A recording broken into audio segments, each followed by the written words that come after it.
Hi, and welcome to this episode of I've Got This Kid. I'm your host, Cherina Williams, licensed speech and language pathologist, homeschooling mom of two, wife of one, here to share everything speech, language, play, development, and all that other stuff that falls in between.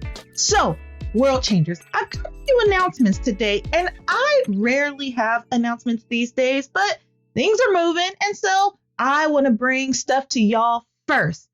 One, if you follow me on social media, then you might have noticed that the past few weeks I have posted virtually nothing. Why? Because I have been focused with my team on my new website devoted to you guys.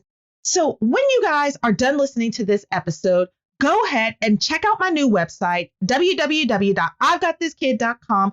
There you can find announcements. My new book launch is there, so you can join the interest list and events that are coming along with that.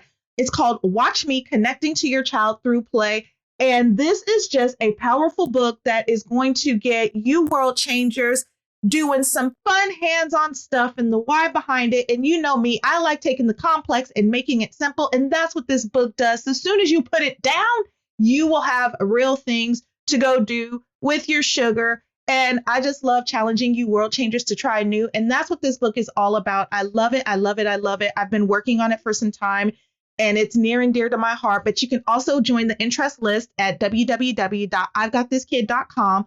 Also, webinar offerings. Now, last fall, I started talking about webinar offerings and I wanted to make sure that stuff was right for you guys. I never want to be that person that's just putting out stuff to be putting out stuff. That's not how I roll. I want to put thought and time and energy and effort into it. And so I've been working on some webinars that I think will be just wonderful for you guys out there. And finally, the final thing that you'll find on my new website is the opportunity to become a member of this awesome community. I can't express when I say how excited I am to come to this space, to come to this platform, to feel like you guys are sitting there across from me and we're at a table or a cafe and we're just discussing real things that go on with you guys, with parents, stuff that I've even been through and continue to go through as a parent as we look at what is this parenting thing all about? What is it like living with a child with speech and language delays? What does that all mean? But I love being in this space. And again, I am devoting myself more so to this space 2021. Now to make it official, you can become a Patreon member. That makes you an official member of the community. So I can continue to keep this party going. So I can continue to come to you guys. And depending on the membership level, I think it starts at like $1 a month. All the way up from there, we can even have personal hangout time. So it doesn't just feel like I'm talking to you guys. I can see you face to face from wherever it is that you are. And we can talk and chat and hang out and just do together because I am so committed to this space and I just love being in this space. And I want to continue to just be here with you guys week by week. So for this month, we are continuing with child behavior, because I know I always talk about the speech and language diagnosis, but I'm breaking down a lot of those doors to kind of expand that idea that Cherina only talks about speech. Cherina only talks about language, because you know what? When you world changers come into my office, I don't only just talk about speech and language. We talk about other things that have an impact, behavior that has an impact on overall growth and development and cognition and all that other stuff that falls between. So I really wanted this month to focus on behaviors that you may not always hear your speech pathologist talk about, because we usually think about speech sounds or the child can't use sounds, but other real pragmatic things, social things that can get in the way. And so today we're going to be talking about my toddler is nonverbal. How can they make friends? Now, you know, when I said this title, when I introduced this title to my team, they just kind of looked at me blank.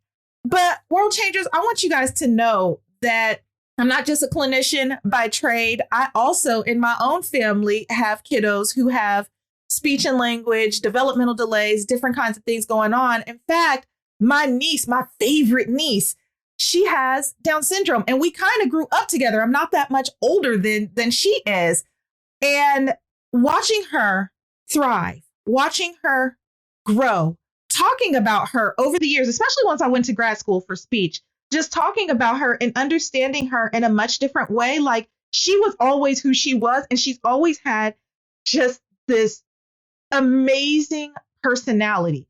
Like, you can't buy personality and character. And my niece is just one of those people that when you see her, when you talk to her, not only does she light up your world, she lights up the space, and she will challenge you, and she will say stuff that people don't expect a child, well, now an adult with Down syndrome to say, but for a simple reason. She's human.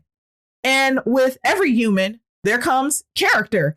And, with every human, there comes assumptions. And there just seems to be a little bit more assumptions for our sugars who are either neurodivergent or have diagnosis that make them, quote unquote, atypical as compared to same age peers. But we never treated her that way in our family.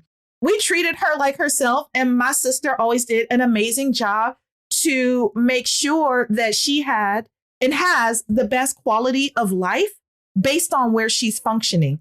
And she has done a phenomenal job with her.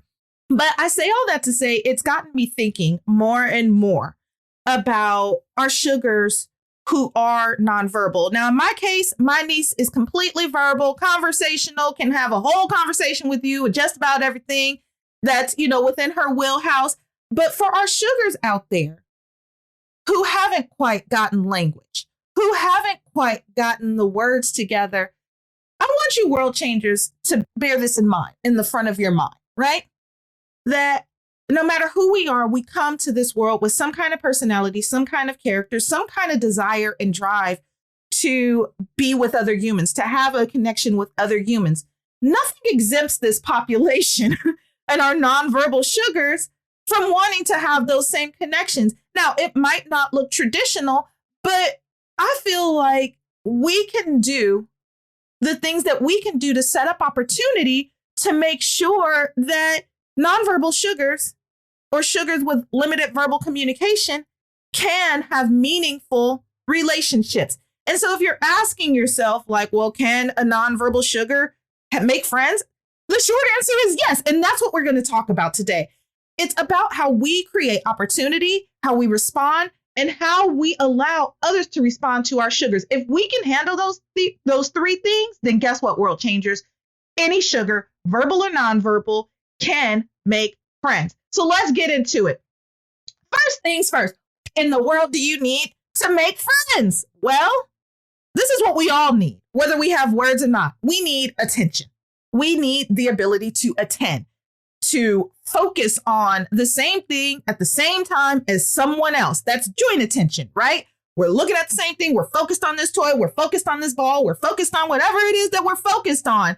And if a sugar doesn't have words, but they can pay attention, chances are they can sit side by side or face to face with another sugar and engage together. That's simple. If the sugar has difficulties paying attention, now this is verbal or nonverbal. It doesn't matter if sugar is verbal or nonverbal. If attention is difficult for them, chances are a moderator needs to be present to ensure that nonverbal cues are being picked up on, are being interpreted, and the sugar who is verbal is not assuming or monopolizing the play. The next thing you need, play skills. Sugar needs play skills. Play skills are the ability to appropriately engage with a toy or an activity. That could be a ball. That could be Play-Doh. That could be wind-up toys. That could be stackable blocks. That could be puzzles. That could be sky's the limit. That could be swings. That could be a slide. That could be a cardboard box and whatever you guys create together. If sugar is nonverbal and has appropriate play skills, chances are they can make a friend. Why? Because chances are another sugar on the playground loves the exact same thing your sugar loves. And if they love it together, then guess what? That's the building blocks of a friendship. Huh? Think about it. We are friends with people that we have commonalities with. A nonverbal sugar can respond to rolling the ball. A nonverbal sugar can respond to playing tag. A nonverbal sugar can take turns building Lego towers. It doesn't take words in order to have these opportunities. And as a matter of fact, it's through these natural opportunities that our verbal sugar is using the language to help out our nonverbal sugar by describing what's going on, giving opportunities for sugar to imitate those words and build up that language. But again, in some cases, it requires a moderator, just depending on what else is going on. And so you think about it, if you really think about it, world changers, how much nonverbal communication do you use? Let's say, for example, you're sitting on the couch and someone comes into the room while you're watching TV and you're really into the show. And they don't say a word to you, but they come and they take a remote and change the channel to their station. No words were used there, but communication was happening. And so we think sometimes with our nonverbal sugars that because they don't have verbal language, that they're not communicating with us. And that's not true. We probably use more nonverbal communication than we do verbal communication. Think about on the road in the car. When we're driving alongside other people, we communicate a lot, right?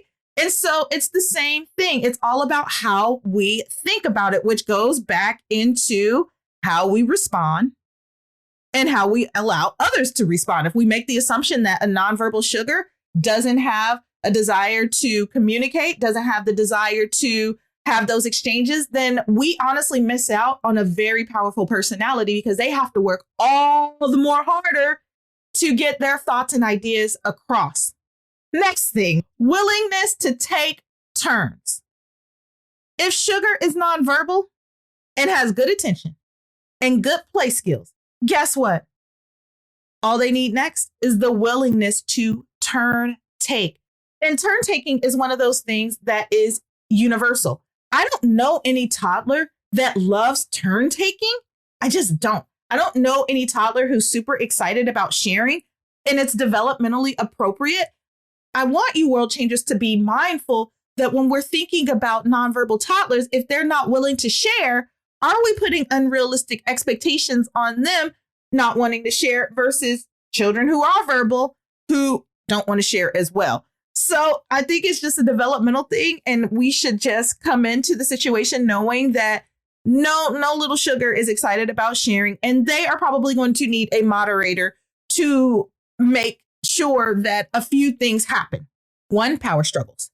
If sugars are learning how to turn take, and they are learning how to turn take during those toddler years, a moderator usually needs to be present at some point, whether the sugars are verbal or nonverbal, to make sure that these struggles aren't happening. Two, to model turn taking. What does it look like to have your turn, my turn, and to know that play isn't being taken away, but that is being enhanced by having another partner there? They haven't quite figured that out yet. They're learning it now. That's the purpose of the moderator. Three, to be a moderator that influences fair turn taking, to make sure that if Sally gets 3 minutes, then Henry gets 3 minutes. And if Sally gets 3 seconds, then Henry gets 3 seconds. Whatever it is, we're making sure that it's equitable. Number 4, to discern when turn taking needs to end. Now, this is where us as the moderator or the third wheel, making sure that play is going the way that it goes. This is key for us to be able to discern how sugars are responding and reacting to the play, and when they're tired of the play, when it's time to move on, not on our terms, but on their terms, and being really respectful of that space. Next thing they need, a communication modality. So even if they're not using verbal language, sign language is super helpful. Teaching early signs, that's really become popular over the last 10 plus years of teaching little sugars how to sign. I taught both my little ones how to sign, and they're both verbal, but teaching sign language just helps with early communication and really basic signs. It doesn't even have to be super complex. More, all done, bye-bye, thank you, please, want, no, and more, eat, stuff like that. Really simple stuff. 10 to 15 signs can help any nonverbal sugar out. Using a speaking device, those are super helpful. It can be high tech. At this age, I usually recommend low tech, just so that way you don't have to worry about it breaking. And what I mean by low tech is like a picture exchange system versus high tech. That's like your iPad or your speaking devices, your computerized speaking devices. And so I've talked about what skills Sugar needs in order to make friends, but we should also be communicating and practicing communication to enhance language, whether that's verbal or nonverbal. And I'm usually a strong believer to try for verbal at this age, verbal language at this age, that can also be used in concert with another tool, just because we want to try as much as possible while the brain is so young and fresh and all the neurological foundational things are taking place during this time. Usually at this age, it's our best chance to get language in. And so we want to try as much for verbal language, but also if we need to get a device or something else to help through or using sign language, I have no problem with that. And my last piece on that is that every sugar is different, right? Every sugar is completely different. No family, no sugar is the same. And so you have to find the modality that works best for your family. And that's when a professional comes into place to help let you know like what the offerings are, and not necessarily what they're comfortable with, but what's working for you guys and what works for you guys as a family. So that's why I want to make sure you world changers are getting yourself tooled up with professionals that are genuinely there working with you as a partner. Another thing that a nonverbal sugar needs in order to make sure that they're able to have a play partner, to make a friend, is the willingness to provide opportunity. Now, this has nothing to do with the little sugar, right? It's up to us. This is where we come in. This is where we take charge, because guess what? I don't know too many 2-year-olds who get to pick and choose where they go and wake up and have the decisions made around and the opportunities made around what's going to happen in their lives. And so that's where we come into play. And world changers, I am not insensitive to the fact that diagnosis, especially early diagnosis, it can honestly seem like the end of the world when you first find out that sugar's not meeting milestones, or sugar is not doing developmentally maybe what some siblings were doing, or what you see the peers at school doing, or whatever it is that comes along with that feeling of my sugar is not meeting milestones. So I know like it is an interesting and difficult time. But on the other hand, maybe believing that sugar is going to catch up, believing that sugar needs to have all of these skills in place first before they have an opportunity to make a friend, is almost a little bit of a disservice to them, because pragmatics are being established at this age. And even if they have this gap, they should still have the opportunity to know what it feels like to make a connection with someone outside of the household. And we should give them the opportunity to decide for themselves how they want to connect and if they want to connect with other sugars. And so even if you've received the worst information and the worst outcome, there's always something to work on. And I've had so many world changers who come through my office, and when they get these diagnoses, it's almost like in certain situations, they get these life sentences on what their sugar is never going to be allowed to do, or the things that they won't accomplish. And a lot of times that stuff is hogwash. A lot of times it is, yes, there's some truth to it. And yes, sugar is going to have to fight a lot harder, but none of us can predict, professional or unprofessional, what a sugar will or won't be able to do. I've had diagnosis where sugar's parents were told they would never be able to talk. They talk. They would never be able to walk. They walk. They would never be able to do this. The only thing that stops that is us stopping the opportunity.